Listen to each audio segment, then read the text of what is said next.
Graça e paz. Hoje, dia 9 de agosto de 2023. Até aqui, nos ajudou o Senhor.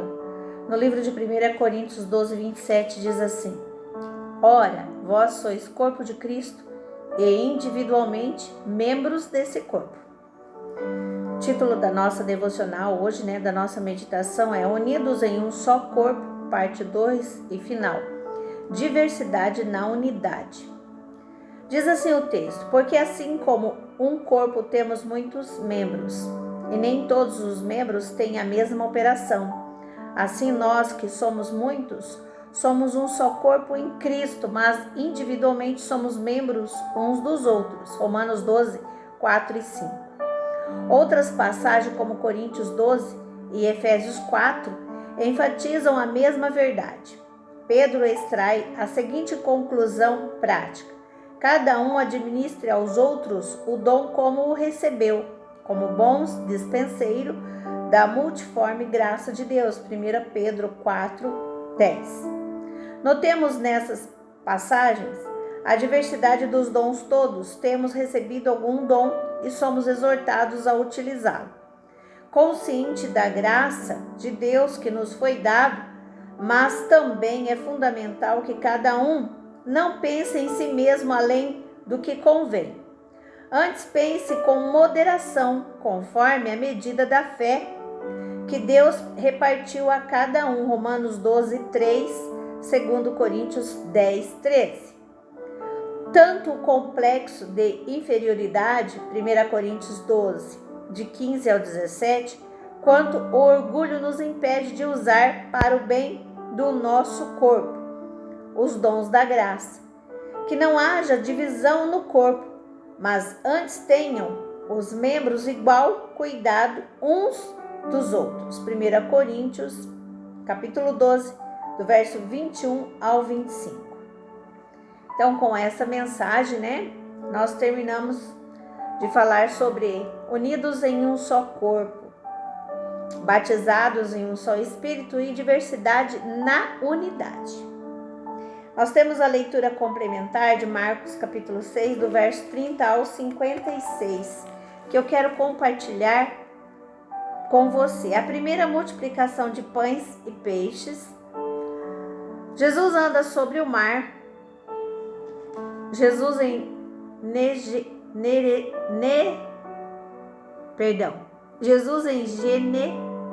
Genezaré.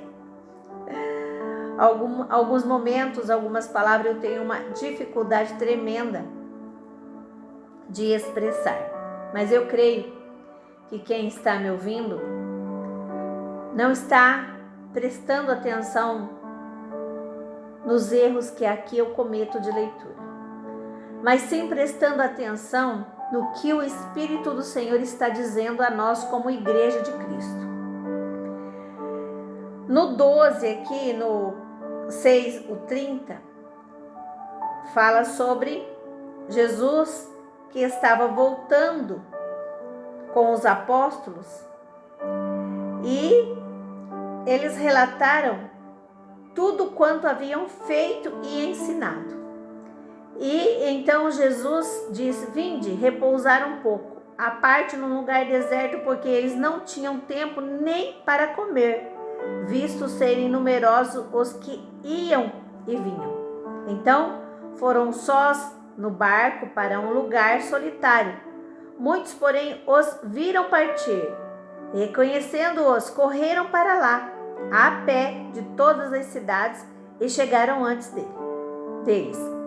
Ao desembarcar, viu Jesus uma grande multidão e compadeceu-se deles, porque eram muito como ovelha que não tinham pastor, e passou a ensinar-lhes muitas coisas. E declinando a tarde, vieram os discípulos a Jesus e lhes disseram: é deserto este lugar e já avançada a hora. Despede-os para que, passando pelos campos ao redor e pelas cidades ou pelas aldeias, comprem para si o que comer. Porém, ele lhes disse: dai-lhes vós mesmo de comer. E disseram-lhes: iremos comprar 200 denários de pão para lhes dar de comer. E ele lhes disse: quantos pães tendes? Ide ver. Sabendo, eles responderam: 5 pães e 2 peixes.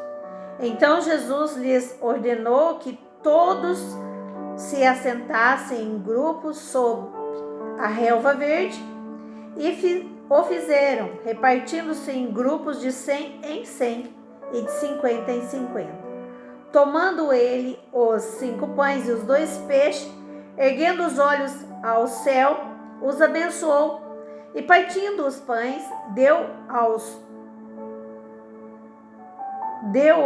aos discípulos para que distribuíssem, e por todos os repartiu também os 2 peixes. Todos comeram e se fartaram. E ainda recolheram 12 cestos, cheios de pedaços de pão e de peixe. Os que comeram dos pães eram 5.000 homens. Jesus anda sobre o mar. Então, logo após esse ensinamento e esse milagre acontecer, Jesus vai para o barco.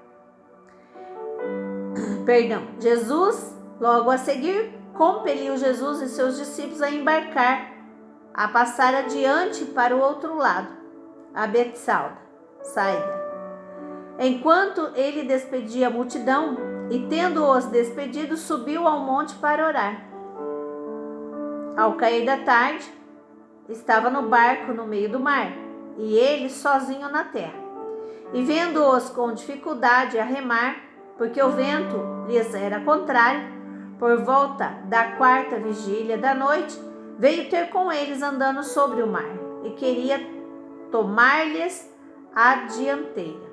Eles, porém, vendo-o andar sobre o mar, pensaram: trata-se de um fantasma, e gritaram.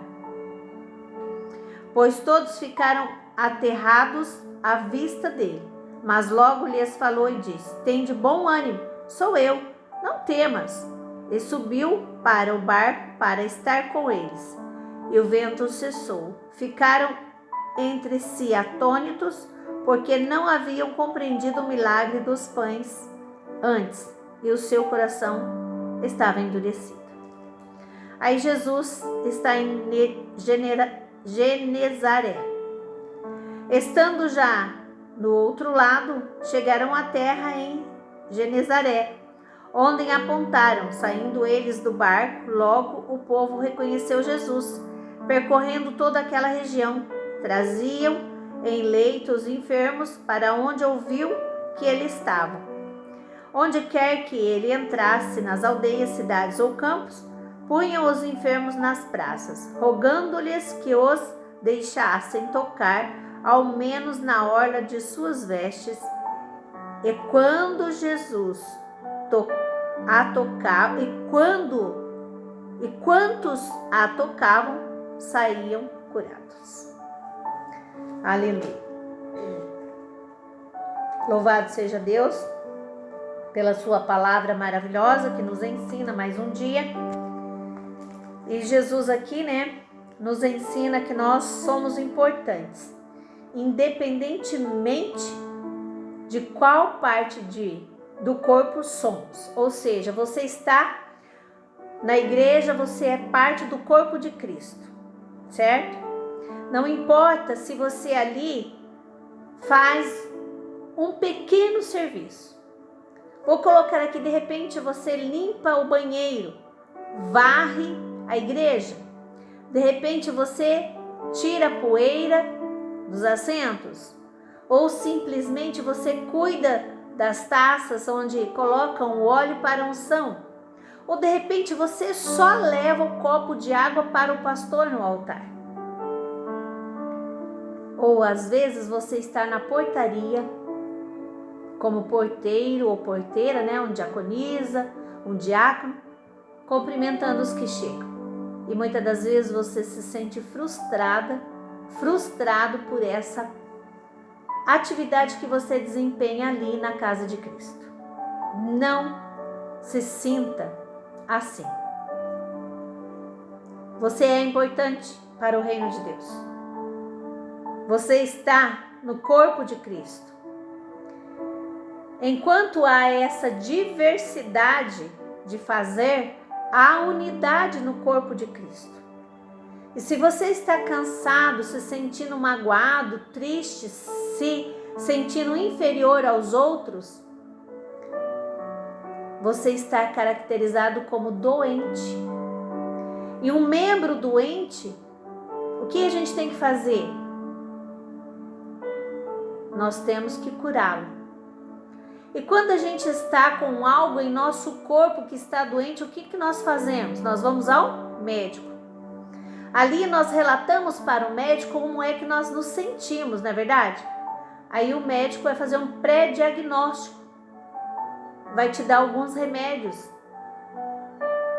De repente você vai tomar algum remédio ruim, amargo.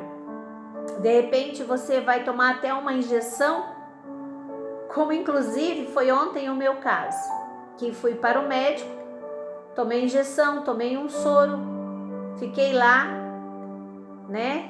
na saúde, tomando uma quantidade de soro, para que esse órgão venha se sentir melhor, para que esse membro do meu corpo venha se sentir melhor. De repente nós nos encontramos assim, doente. E você vai falar com alguém. E de repente você até toma uma lição.